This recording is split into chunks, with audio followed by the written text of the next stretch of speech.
Well, you all saw it, I experienced it. The winch cable all spooled out. Because of the weight, the heaviness of this going down that hill. G'day, my name's Jamie Hazelden and I've been travelling this great country for many years. And what I want to share with you is the great places that I've been to and the places that you can only imagine of getting to. I want to show you and introduce to you some of the colourful characters, sit round a campfire and reminisce and talk about the journey and the places that we're going to go to. So come along with me as I share this journey with you. Proudly supported by and powered by Custom Lithium. Well, what we were doing was we were setting up the recovery of pulling this up the hill. Now, it all happened right there and then on the spot. And this was father versus son. So you saw it firsthand. Well, the way it all happened was, what I'm going to have to do is drive as far as I can, low range first gear. Then I'll have to pull up. Make sure I was in a secure position. Then I had to go up, set the tree trunk protector up, run the winch cable up, bring it back down so I could hook myself up. And that's where it all started, you know. This is where we thought we were going to be pretty easy. It's all about getting some points. I was doing it all the proper way, putting the winch blanket on, the whole lot, because I knew I had this in the bag with Tristan. Now, anyway, so what I did was I went back to the vehicle and then I hooked all the PDO up to pull it into gear to make sure I could do it because it all drives off the gears inside the vehicle. So we're doing a double line pull here and I've gone right up and I've taken more than I can take off the winch, off the drum. So what I'm doing is putting a small winch extension on so that I can get at least another roll back on the drum, and then that way I can easily go for that bit of a double line pull straight up to that section there. And then the very next thing that happened was I got there into position. This is without lockers in. So I've gone for a bit of a climb, and the next minute I hear clunk, bang! And I've gone, what the heck was that? I reckon it was an axle. Snap the axle. So I thought, all right, I'll put the locker in so I can drive on the front locker and then get the other wheel working on the back with the rear locker. So, because I'm pretty sure it came from the rear. I wasn't 100% sure at that time. And I've gone again. And then I hear bang again. I've gone, is that the crown and pinion? What have I broken? Is that the diff center? Then I've gone, no, I reckon that come from the front. Then I've broken the front axle. But at this stage, I don't know what I've done. I just know that I've got no drive anywhere. So my lockers aren't working, so it's not driving the other two wheels. There's nothing happening. I'm dead in the water. And then all of a sudden, bang, it all lets go and I just roll backwards. Didn't matter how much I put my foot on the brake, I just shot backwards at a rate of knots. But what happened was it just spooled the whole rope off straight away and just pulled it straight out of its socket there. And so then the next part of the journey happened. So just to give you a bit of an idea, so the rope actually hooks into here and it has an Allen key in it, and that's what locks it in place. Now with all the pressure, because on a rope you can actually see where your last amount of rope is, so that's basically covering your whole drum. And what had happened is it pulled all that out and let it go. So then what happened is this handle right here, it didn't actually lock in, and therefore that's what shot me down. So, and since then I've had a bit of a play with it and I have got something wrong in that handle, so I've got to work on that now. But that's how serious things can get really quickly, especially when we were just setting this up as a challenge. So in this situation, what I've got to do is actually roll back down the hill very carefully, because the brakes is the only thing that's going to stop me, and get Tristan to go past. Now this is going to be a challenge on its own, just doing that. So anyway, off I go, I roll back down, I move over to one side, and I sort of get myself into a sort of a sticky situation again to get Tristan so he can either winch up it or drive up it. And of course, what does he do? He just drives up it as if there was nothing in front of him.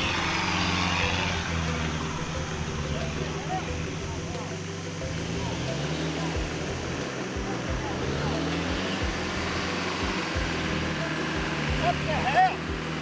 What do you call that? What was that all about? Oh, it's just, that's how you do it.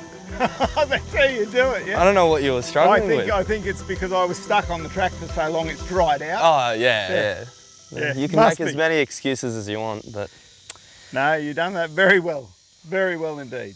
Yep. And I'm like, wow, how crazy is that? But it was because, and I'm not trying to put fault here on myself, of course, but what it was the track was pretty wet and greasy at the start of the morning because we had a big bit of rain the night before, and it had taken a lot of time for it to dry out because we'd been stuck on this hill for quite some time at this stage, trying to work out what to do and how to do it.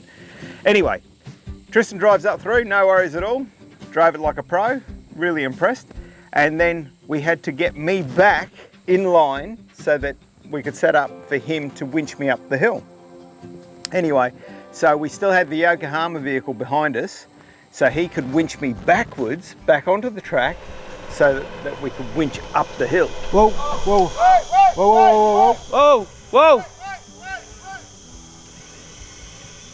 And then the next situation was, that took us a while to get going. And we got it sorted in the end. And then we got the Yokohama truck to go back up round the long way around the track to get up to the top so that we could hook it up as well to get the vehicle back up that hill. And thankfully, Hayden was there as well. Off in Black Duck Valley.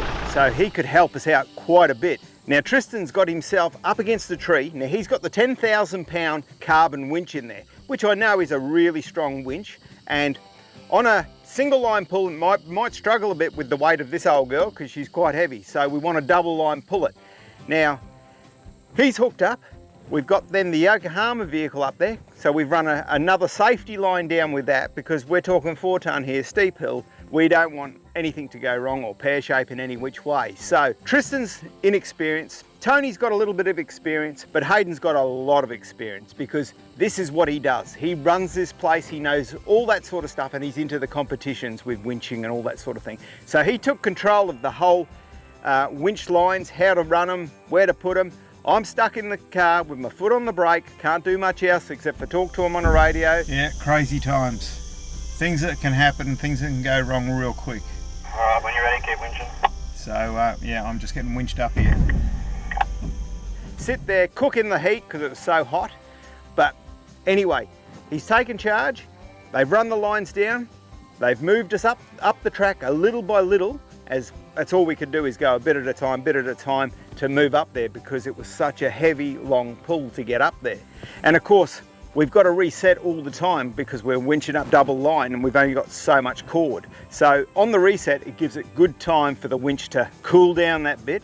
And I mean, we had to do that a number of times because you're working it so hard. And it's so important because the last thing you want to do is have a winch failure like we've just had there. We've lost one winch, but we're still going on this one. Anyway, a few more resets and we finally get to the top. And that was great, we're getting there. But now, we've got to tow the old girl back down to camp and see what's actually happened because we've still got a challenge ahead of us where it's father versus son. So, you know, my vehicle's versing his, so I've got to get this fixed as quick as possible. Joys of breakdowns. Can lose a day just like that. But luckily we're not too far from getting some parts to get it sorted. But in this hot sun, whoo, you better warm one. I'm cooked. So then we've got ourselves back down to the camp area and we started pulling it apart. Now we've pulled, it's later, getting later on in the afternoon. We've got to make a plan to go and get some parts and where we're going to get them from and how it's going to work. Anyway, so we've pulled the front apart, we've pulled the rear apart, and there it is. I've got a broken rear axle, but the axle's still jammed inside. It's now, how do we get it out? Because we don't have a lot of tools with us. We've got a few. Pulled the front apart, that's a CV. So hence get an axle and a CV, just get a complete unit, pop it back in. So anyway, I made a call to Mark from British Off-Road, of course, straight onto it. He said, yep, I've got the bits, I'll find the bits here. Now I'm thinking at this stage, I'll just get some second-hand bits to put it in so we can complete this and then we'll work out where we go to from here. Now, remembering, and this was a really good point that Mark pointed out to me, was the last 20 years at least, I've used maxi drive axles. They've been the strongest axles you can use, and I've never broken an axle. And of course, these are standard axles, hence the extra weight on it, the whole thing, pushing it to the limits like that. That's what made them snap like butter. Now, we rang him up. He said, yep, I've got them all. So Tristan jumped in his rocket and shot back up the sunny coast that night. And I said to him, look, he's not going to get there before the shop shuts. Can we leave him somewhere or something? And anyway, Mark put the parts aside for him. Tristan picked him up and then went back home for the night and then come back to us first thing in the morning. So he was there by, I think, 7 o'clock or something like that. So we could get the vehicle back on the track for the challenge of the day, or the couple of challenges we had ahead of us. Anyway, we've worked on it and we've worked on it and we've got to probably, I think it was probably around 11 o'clock. I've got in it, went to, and drove.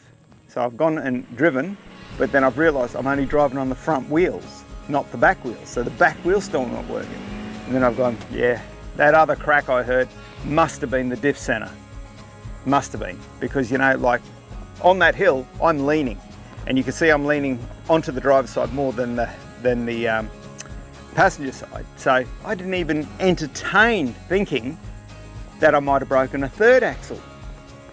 Anyway, I've actually driven the rocket home on the front diff because I didn't have a rear diff. So I've put it in four-wheel drive and driven it home. Anyway, I've got home, I've pulled it apart. I've rang Mark from British Off-Road and I said, it just doesn't make sense. I've pulled it apart, I can't see what's wrong. And then I'd worked out, yeah, okay, one of the lockers was leaking air, so that was why it didn't engage. But the other part was, I didn't think about it, did I? It just so happened that I broke another axle, which was on the back on the other side. And look at that, that has snapped, just clear right there. And it's something I should have done. I did have a spare axle there for it, but it just didn't enter my mind that I might have snapped that axle as well. Because I've never done it before, I've never snapped 3 axles on one hill climb. But there you go, it happens and you can do it. Anyway, got it home. I'd pulled the diff center off at this time because that's where I thought the crown and pinion had smashed, thinking that's what it was, but the oil was absolutely perfect. There wasn't a bit of metal in it, and I'm just going, no way. And hence, that's what it was, a broken axle. So, you know, these are the things that happen and can happen, and you just never know when it will happen. Back to the maxi drive axles now. Oh, well, they're high tough now, I think they're called, but that's what I've got in it now. So hopefully I won't see any more axle breaks for quite some time.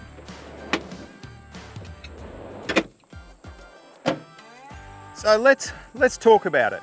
Now, if you're in that situation and you are in a remoter area and that happens to you, what is your options of how you're going to get out of that situation, especially if you don't have another vehicle to winch off for, but you do have a tree, or you can dig a hole, or whatever it may be. But you know, for those that carry a high lift jack, well, it's a slow way, but you can use a high lift jack to winch yourself up. You can use what they call a turfer or a hand winch and winch yourself up. Now that's another option. So, I mean, I do carry one of them on different trips. Like recently up the Gulf, I had a hand winch to go up with us just in case. I had high lift jacks. Another one I carry is a come along, which is like a block and tackle, but it's a smaller version, which has a handle that rotates around.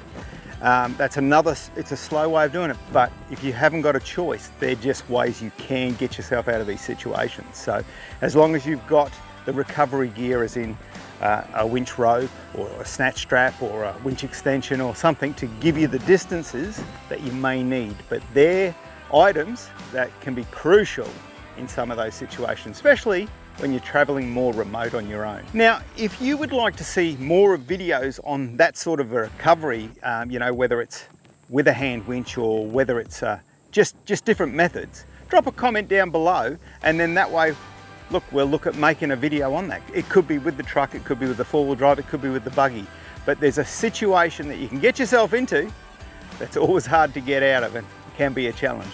But anyway, I hope you've enjoyed what we've put together here, and I'll talk to you and I'll catch up with you next time.